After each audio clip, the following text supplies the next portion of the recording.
आज सकाळु सकाळु भारी इच्छा है टिके गरम भात सहित रोही माछ झोल खाइबाकू। तो बापा जाई कहिबारु से जाई मार्केट रू ए ब्रिकेट माछ धरी चली आसिले। आरे ये कि माछ मु तो फास्ट टाइम ही देखुची। से जा भी हो माँ माछ को भल भाव काटी धोई से लुण हलदी पकाई सोरिष तेल रे कड़ा करी भाजीदेले।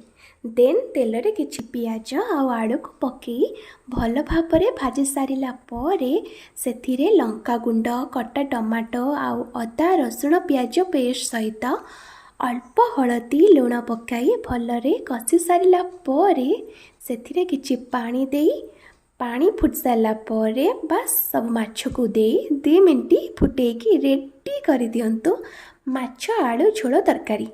आपण ये माछ केबे खाइचंती कि नाही मते कमेंट सेक्शन में जनइबाको जमा भी भूलिबेनी।